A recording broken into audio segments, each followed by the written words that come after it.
Bonjour. Alors avant d'aborder la suite du chapitre 3, nous allons voir un petit résumé de ce qu'on a vu la séance dernière. Nous avons dit que lorsque les rayons X qui sont de nature ondulatoire, lorsque les rayons X arrivent sur un atome, et tous les électrons de cet atome vont se mettre à vibrer également avec la même fréquence, la même pulsation et la même période. On aura donc, si j'ai Z électrons, j'aurai Z ondes diffusées.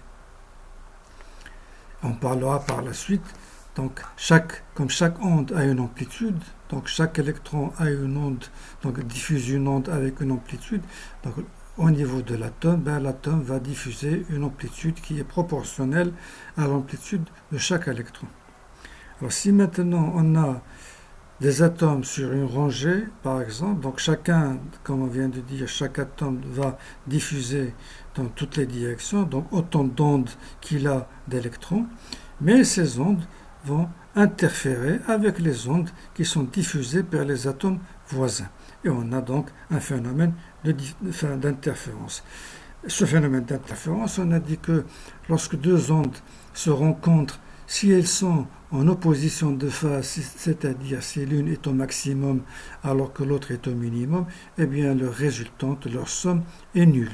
Donc on a une onde avec une amplitude nulle. Si par contre on a des ondes qui arrivent, qui se rencontrent mais qui sont tous les deux en phase, c'est-à-dire tous les deux au minimum ou tous les deux au maximum en même temps, eh bien la résultante, ça va être la somme des deux amplitudes. Et dans ce cas, on a des interférences destructrices parce que à partir d'amplitude, nous avons une amplitude nulle. Et là, on a des interférences constructrices parce que à partir de deux ondes, on a une amplitude qui est le double de l'amplitude de chacun de ces ondes. Alors pour avoir cette situation, donc des interférences constructrices, la seule condition, c'est que le chemin optique parcouru par ces deux ondes soit égal à un nombre entier de longueurs d'onde. Tout se passe comme si on utilisait de la lumière blanche sur deux fentes. Donc c'est l'exemple des fentes de Young, ou si on les utilisait sur un réseau optique, eh bien on obtient donc par endroit donc de la lumière et par endroit de l'obscurité. Absence de lumière, par endroit I est différent de 0 et une autre frange pour laquelle I égale 0. Et ces franges donc se suivent. Et la condition pour avoir ce phénomène d'interférence, c'est que l'ouverture des fentes soit du même ordre de grandeur que la longueur d'onde utilisée. Alors dans notre cas, ce sont les atomes au nœud des réseaux qui vont jouer le rôle de ces ouvertures. Et comme les distances interatomiques donc, sont de l'ordre de grandeur des longueurs d'onde que l'on va utiliser, eh bien, on a un phénomène d'interférence. Et pour formaliser ce phénomène d'interférence, nous avons dit que lorsqu'on avait un faisceau qui arrivait sur un réseau cristallin, donc sur une maille cristalline, donc il est diffracté donc, par cet atome A et par cet atome B, donc qui appartiennent tous les deux au plan D de HKL, une famille de plans D de HKL, donc séparés par la distance D. Si on place un écran ici par exemple, eh bien pour qu'il y ait interférence constructrice, pour que les deux ondes s'ajoutent, leur amplitude s'additionne, il faut que la différence de chemin optique, c'est-à-dire le chemin parcouru par cette onde et le chemin parcouru par cette onde, il faut que la différence de ce chemin optique soit égale à un nombre entier de longueurs d'onde. Or, cette différence n'est rien d'autre que HB plus BK. Et en regardant sur le dessin, on trouve que finalement, ça correspond à 2D de HKL, sinus θ égale à n lambda. Donc, c'est cette relation-là qui nous donne donc le phénomène de diffraction. On aura diffraction si cette relation est vérifiée. Alors, qu'est-ce qu'on peut tirer de cette relation également?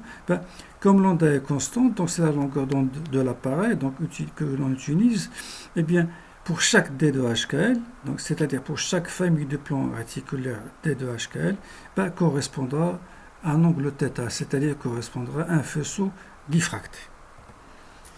Et si j'ai par exemple, comme sur ce dessin, donc si je considère ce plan D1, donc j'aurai un faisceau dans une certaine direction. Si je considère la famille de plans D2 HKL, D2, j'aurai donc le même faisceau va me donner un faisceau diffracté par cette famille suivant un autre angle, etc.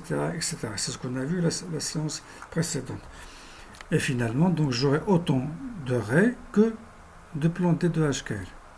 Et à partir de cette relation, on peut savoir donc la direction des plans atomiques, donc connaissant θ et connaissant la direction du faisceau incident, on peut connaître la direction des plans atomiques. On peut calculer, si on détermine θ, on peut calculer D2 HKL puisque lambda est connu. Et si on connaît D2 HKL, eh bien on peut connaître les paramètres cristallins ou les paramètres domaines puisque D2 HKL, c'est une fonction des paramètres cristallins ABC, alpha, bêta, gamma. On a vu que chaque composé, donc selon sa structure, selon le mode de symétrie qu'il a, on obtenait donc des spectres comme ceci.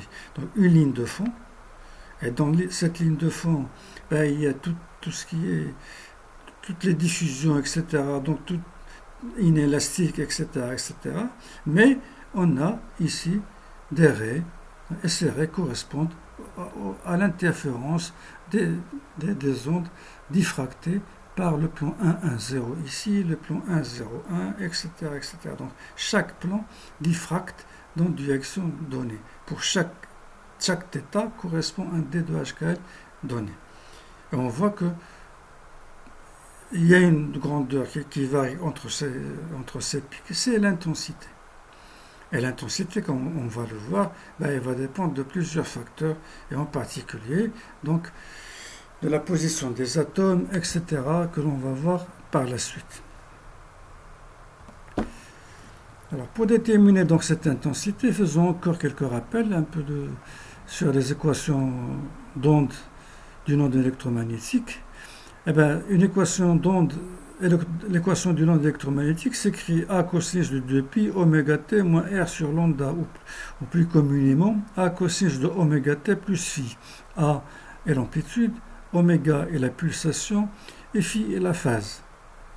Et on peut écrire donc de la même manière cosinus de 2pi nu t moins R sur lambda, où nu est la fréquence égale à 1 sur t, t étant la période, et R est la distance à un point P sur la direction de propagation. C'est-à-dire on a un faisceau qui arrive, donc qui se déplace, et donc au point P, donc on a cette relation-là.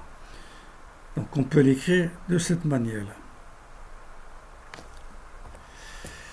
Alors lorsque on envoie donc un faisceau de rayons X sur un atome, donc comme on a dit, tous les électrons vont diffuser une onde de même pulsation, même amplitude et même phase. Mais comme la vitesse de déplacement des électrons est très grande devant l'oscillation du champ électrique, eh bien, ces rayons X ne voient qu'un nuage électronique. Et au lieu de voir donc les Z ondes, ils voient moins d'ondes que ça. Et la somme des amplitudes diffusées par les électrons d'un atome, ça constitue l'amplitude diffusée par cet atome. Mais comme il existe un déphasage, c'est-à-dire donc le fait que les rayons X ne voient qu'un nuage électronique, eh bien l'onde totale diffusée par l'atome n'est pas égale à la somme des ondes diffusées par chaque électron, c'est-à-dire n'est pas égale à Z fois AE, mais elle est différente de Z à E. Ça c'est l'onde totale au niveau de l'atome, et ça c'est l'onde c'est l'amplitude de l'électron, et ça c'est l'amplitude globale de l'atome. Mais si l'atome était sphérique et les électrons ponctuels, donc l'onde incidente, les rayons X verraient donc tous les électrons et seraient donc diffusés par tous les électrons. Et à ce moment-là, oui, on aurait AT égale à Z à E. Mais du fait donc, de l'écran entre les électrons, etc., il y a un facteur de proportionnalité, et et l'amplitude totale dépend également d'un facteur qu'on appelle f de θ, et ce facteur f de θ dépend du rapport sinus θ sur lambda et de la température. Et finalement, au lieu d'écrire AT égale Z AE, c'est-à-dire la somme des amplitudes diffusées par chaque électron, eh bien, on écrit l'amplitude au niveau d'un atome est égale à f de θ fois l'amplitude d'un électron. Et f de θ est appelé facteur de forme atomique ou facteur de diffusion atomique. C'est en fait le rapport AT sur AE. Donc, au lieu d'utiliser cette relation, il faut utiliser plutôt cette relation.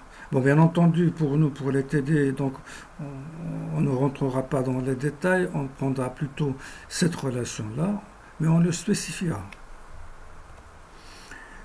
Comme ce facteur de diffusion dépend de sinus θ sur lambda, eh bien, en fonction de θ, lambda étant connu, en fonction de θ, on voit que ce facteur de diffusion diminue, là pour le chlore, pour le magnésium, etc. Et donc on doit, pour chaque θ, calculer sinus θ sur lambda, et pour déterminer le facteur de diffusion. Mais pour cela, il existe des tables qui fournissent f de sinus θ sur lambda, et donc qui simplifient un peu le travail. Mais bien souvent, comme j'ai dit, pour simplifier, on prendra en première approximation f de θ égale z.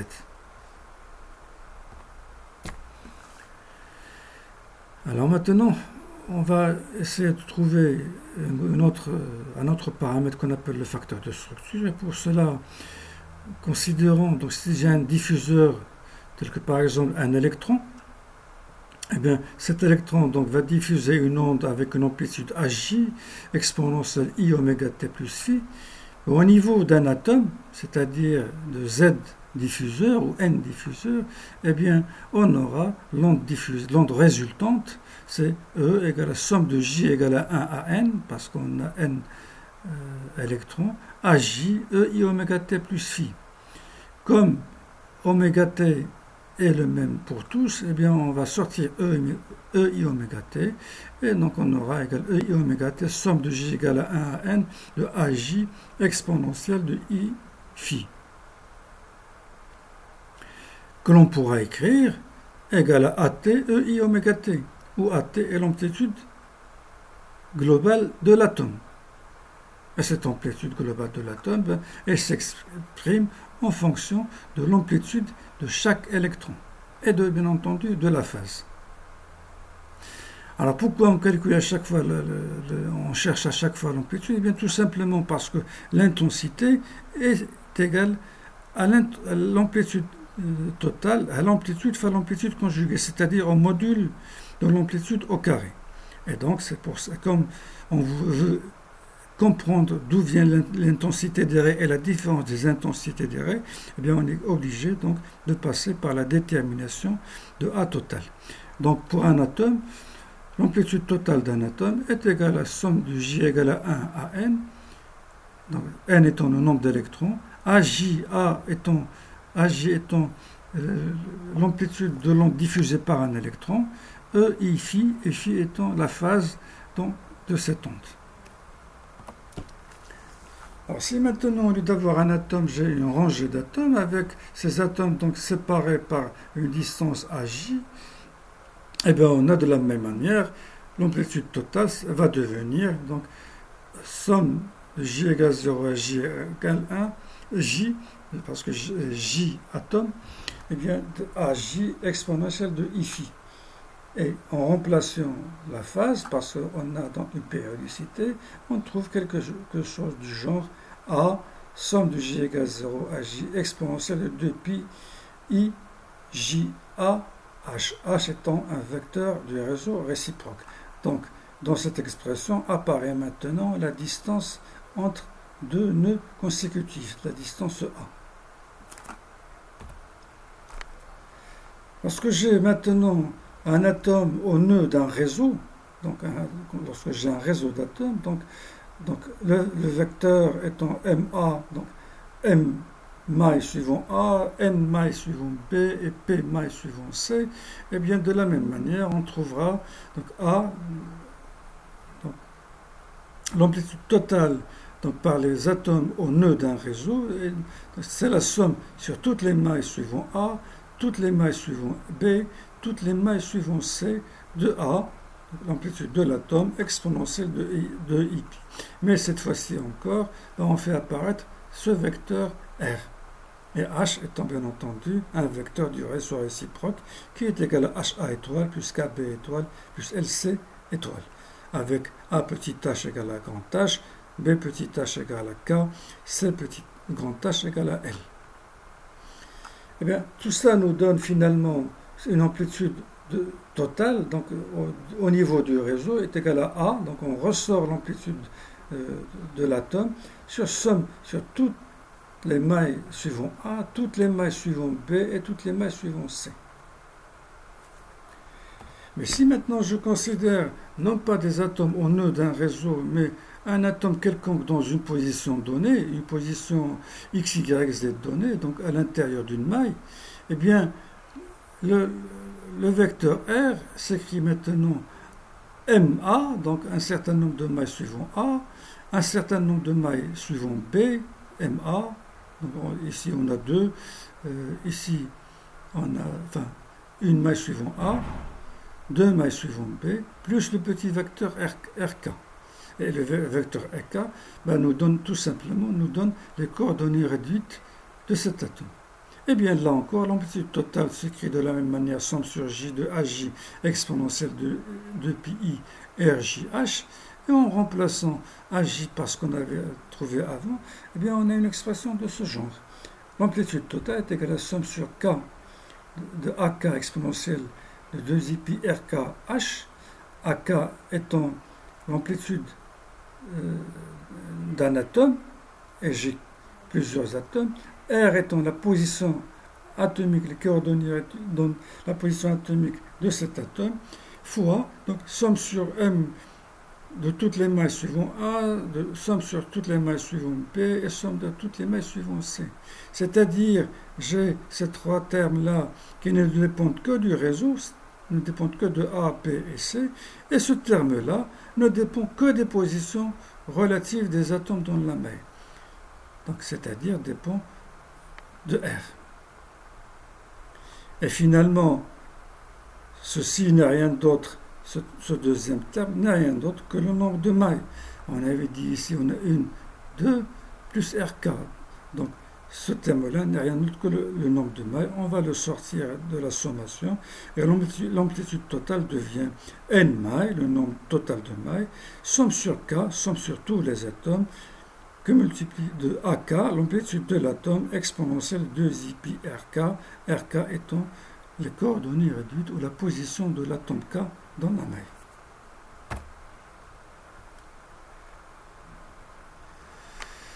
Or, à K, nous avions vu que l'amplitude d'un atome est égale à F de K, le facteur de diffusion F de θ, fois l'amplitude de l'électron. Eh bien, on peut remplacer dans l'amplitude totale et on aura N mailles fois AE, l'amplitude de l'électron, somme sur K de FK exponentielle de 2i pi RK fois H. Alors, ce deuxième terme, donc somme sur K de FK exponentielle de 2i pi RKH, c'est ce qu'on appelle le facteur de structure. Donc, l'amplitude totale, elle est donc proportionnelle, donc nombre de mailles fois l'amplitude de l'électron fois le facteur de structure. Donc, l'amplitude totale est proportionnelle au facteur de structure. Donc, on a ce facteur de structure ou aussi donc l'intensité qui n'est rien d'autre que le module de l'amplitude totale va dépendre donc de l'amplitude des ondes élémentaires et de leur différence de phase. Et l'intensité est proportionnelle à une constante qui dépend de la nature des atomes. C'est celle-là, Fk, et à un coefficient géométrique relatif à la position des atomes dans l'espace. Et le produit des deux, ça nous donne le facteur de structure. Et ça, on va l'utiliser assez souvent dans les exercices suivants. En d'autres termes, f de hk égale somme de fj exponentielle moins iφ, parce que c'est la phase, et qu'on peut écrire somme de FJ, J étant l'atome considéré, moins de IPI, XJH plus YJH plus ZJL, c'est-à-dire les positions atomiques XYZ dans le plan considéré. Et on peut écrire, bien entendu, ce facteur de structure. On peut passer à la notation imaginaire en cosinus et en sinus, et ça nous donne somme sur FJ, cosinus de 2pi, donc de la somme entre parenthèses, plus I, somme sur FJ, sinus de 2pi fois la somme entre parenthèses. Et FJ, je rappelle, c'est le facteur de diffusion de l'atome J dans une maille qui contient N atomes. Cet atome se trouve dans la position cristallographique de coordonnées réduites XJ, YJ, ZJ. Alors là, avec ça, on doit être capable maintenant de calculer l'intensité, puisque l'intensité est proportionnelle au module du facteur de structure, c'est-à-dire au module de l'amplitude de l'onde résultante. Mais les intensités dépendent également d'autres facteurs qui sont moins importants, mais qui ne sont pas négligeables, tels que l'absorption, on en a parlé déjà, donc l'absorption provoque une atténuation du réseau, telle que la polarisation, donc un phénomène physique, ou des extinctions, etc., etc. Et de manière générale, cette intensité s'écrit I égale Cm, L de θ, P de θ, A, oméga sur V carré, fois F de HKL au carré. C'est une constante, parce que l'intensité est proportionnelle au facteur de structure, moyennant une constante qui inclut l'amplitude de l'électron. M, c'est la multiplicité, c'est-à-dire le nombre de plans qui donne la même raie de diffraction. L de θ, c'est ce qu'on appelle le facteur de Lorentz, et P de θ, c'est le facteur de polarisation. A, c'est une constante d'absorption de l'échantillon. Oméga, le volume d'échantillon. V, le volume de la maille. F de HKL, le facteur de structure. Alors l'absorption, nous avons vu que elle s'exprime donc à l'aide de la loi de Beer-Lambert, mais on peut la calculer. Si j'ai un volume déterminé, eh bien je fais la sommation, normalement une triple intégrale, donc sur un volume, de exponentielle de moins mu m rho x. Point dv comme ça, donc je fais l'intégration sur toute la surface et ça me permet de déterminer l'absorption. Pour le facteur de polarisation, eh bien ça ce sont des corrections physiques. Après diffraction sur une famille de plans, le faisceau est polarisé et ceci entraîne une diminution de l'intensité. Et donc, comme il y a une diminution de l'intensité, on doit faire une correction et on introduit ce facteur P de θ qui est le facteur de polarisation qui est égal à 1 plus cosinus carré de 2θ sur 2. De même, il y a une correction qu'on appelle le facteur de Lorentz qui est dû au fait que la durée pendant laquelle le nœud diffracte est fonction de sa position dans le réseau et de sa vitesse de traversée. Et donc, ça aussi, ça entraîne donc une diminution de l'intensité dont il faut en tenir compte. Un autre facteur est important dans l'expression de l'intensité, eh bien c'est le facteur de multiplicité qu'on note M ou P. C'est le nombre de plans dont les indices HKL sont différents, mais pour lesquels D de HKL est le même. Je m'explique. Alors, dans un réseau cubique, les plans, par exemple, les plans 1, 0, 0, 0, 1, 0, 0, 0, 1, moins 1, 0, 0, 0, moins 1, 0 et 0, 0, moins 1 sont des plans équivalents. Pourquoi? Parce qu'il leur correspond le même D de HKL. Parce que, comme le paramètre est constant, donc D de HKL est égal à D de HKL fois racine de H2 plus K2 plus L2, et tous ces plans ont le même H2 plus K2 plus L2, et donc il leur correspond le même D de HKL. Et on dira que la multiplicité de ce plan est de 6, parce qu'il y a 6 plans équivalents. Et comme ces plans sont équivalents, ils ont le même D de HKL, si je reviens à la relation de Bragg, ils vont tous me donner une raie correspondant à un même angle de diffraction. C'est-à-dire ces plans diffracteront tous dans la même direction de θ. Et donc, dans la raie que je vais obtenir, eh bien, il y aura la contribution des 6 plans en même temps. C'est-à-dire les 6 plans vont contribuer à la même raie de diffraction. Donc dans l'arrêt que j'appellerai pas 1, 0, 0, eh bien, il y a 6 petits traits. L'arrêt de 1, 0, 0, une arrêt de 0, 1, 0, de 0, 0, 1, etc. Toutes au même endroit, toutes correspondant au même θ. C'est pour ça qu'on tient compte de la multiplicité. Mais bien souvent, pour ne pas parler des 6 plans, on parle d'un représentant de la famille. Généralement, on parle de 1, 0, 0. C'est la même chose pour les plans 1, 1, 0, 1, 1, 1, 2, 0, 0, etc., etc., etc. Alors, un autre paramètre dont il faut tenir compte, c'est les paramètres de déplacement atomique. Eh bien, il faut tenir compte des déplacements statiques, c'est-à-dire des petits déplacements d'une maille à l'autre. On sait très bien que les atomes se déplacent d'une maille à l'autre. Donc, vous avez vu le cours de M. Moussa, donc vous parlez des lacunes, etc. Et il y a également des déplacements dynamiques qui dépendent de la température et qui sont liés aux vibrations de l'atome dans son site. Donc un atome, en fonction de la température, donc de l'agitation thermique, va se mettre à vibrer. Et donc il faut tenir compte de ces vibrations dans notre intensité.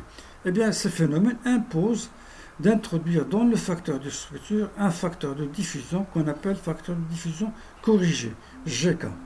SGK est tel que égal à FK, le facteur de diffusion qu'on a déjà vu, exponentiellement moins BK sinus carré θ sur lambda carré, où BK est le facteur de température atomique qui est égal à 8 pi 2 UK au carré avec UK et l'amplitude quadratique moyenne de vibration de l'atome. À ce moment-là, donc, notre expression du facteur de structure devient f de hk égale à somme sur k de gk exponentielle de ipi hxk, etc., etc. Et bien souvent, et pour simplifier, donc à notre niveau, nous prendrons i de hkl égale à m de la multiplicité fois f de hkl au carré. Et donc, qui s'écrit donc f de hkl, somme de j égale à 1 à n, donc n c'est le nombre d'atomes, fj exponentielle de 2 pi i axis j, ki carré j, lzj, et qui s'écrit en notation imaginaire comme ceci. Alors, pour bien comprendre ça, nous allons voir un exemple tout à l'heure, mais avant, donc, ce facteur de structure, il s'annule pour 3 raisons essentielles. Alors, en raison du mode de réseau, en fonction de la symétrie du réseau et aux opérations de symétrie avec translation, et on dira alors que ce sont des extinctions systématiques, c'est-à-dire des extinctions qu'on trouvera toujours à chaque fois que ce sera le mode de réseau étudié. Ils peuvent s'annuler à cause de la nature et la position des atomes dans la maille, c'est-à-dire en faisant les calculs, on arrive à la fin à une expression qui est égale à 0, sans raison, on dit que ce sont des extinctions fortuites, donc par hasard. De même, les éléments de symétrie de la maille, donc les axes de symétrie, les miroirs, les plans de glissement, etc., ils introduisent des équivalences entre les atomes, et ces équivalences entraînent des extinctions qu'on appelle extinctions secondaires. Extinction, ça veut dire I égale 0. Alors, dans l'exemple que l'on va traiter, donc, on va traiter le cas du fer, donc la variété alpha, qui cristallise dans le système cubique centré I. On nous donne les coordonnées réduites qui sont 0, 0, 0 et 1,5, 1,5, 1,5, puisque c'est un réseau cubique centré. Et le nombre de motifs par maille est Z, c'est-à-dire 2 atomes de fer par maille. Et on a donc l'expression du facteur de structure comme on l'a vu, mais donc avec n égale à 2, parce que Z égale 2 atomes. Il suffit d'appliquer ce qu'on vient de voir, et bien je remplace, donc F de HKL est égal, je sors le facteur de structure parce que j'ai le facteur de diffusion, parce que j'ai le même type d'atome, donc c'est du fer gamma, F du fer gamma, et je remplace x, y, z par 0, 0, 0 et 1,5, 1,5, 1,5. Comme j'ai 2 atomes, j'ai la somme de j égale à 1 à n, c'est-à-dire j'aurai 2 termes dans ma sommation. Exponentielle de 0, c'est 1, et là, donc, je simplifie, j'obtiens une expression du genre f de f, facteur de 1 plus exponentielle de pi h plus k plus l. Et si je passe à l'expression en cosinus et sinus, donc j'ai quelque chose de ce genre. Et en simplifiant là encore par 2, j'ai donc f du fer, facteur de 1 plus cosinus du pi h plus k plus l, plus i sinus du pi h plus k plus l. Mais comme h, k et l sont des entiers relatifs, c'est-à-dire appartenant à z, donc sinus du pi de h plus k plus l égale à 0, quel que soit h, k et l, parce qu'on aura pi, 2pi, 3pi, 4pi, moins 2pi, moins 3pi, donc ce sera toujours égal à 0. Et donc cette expression se résume à f de hkl égale à f du fer alpha, facteur de 1 plus cosinus de pi, h plus k plus l. C'est donc une expression qui ne dépend que de h, k et l, que de la parité de h, k et l. C'est-à-dire, premier cas, si la somme h plus k plus l est paire, par exemple le plan 1, 1, 2, donc h plus k plus l égale à 4, alors nous aurons f de hkl qui est égal à 2 fois f, car cosinus de 4pi égale à 1, et dans ce cas, f de hkl est différent de 0, donc i est différent de 0, donc nous aurons une règle de diffraction d'intensité non nulle. Le deuxième cas, c'est lorsque a plus k plus l est impair, c'est-à-dire le plan 1, 1, 1 par exemple, la somme est égale à 3, et cosinus de 3pi égale à moins 1. Donc nous aurons une expression donc, dans laquelle 1 moins 1 égale 0, et donc le facteur de structure est nul, et l'intensité est nulle. Et donc dans ce cas, nous aurons une extinction. C'est-à-dire que tous les plans HKL donc, qui vérifient cette relation donneront une règle de diffraction, et tous les plans HKL tels que H plus K plus L est impair donneront une intensité nulle. Et ceci est valable quel que soit le mode I. Pour le mode I, quelle que soit la nature des atomes. Parce que nous n'avons pas défini F, quel que soit F, donc quel que soit l'atome. Et c'est à retenir. Voilà, je vous remercie pour votre attention.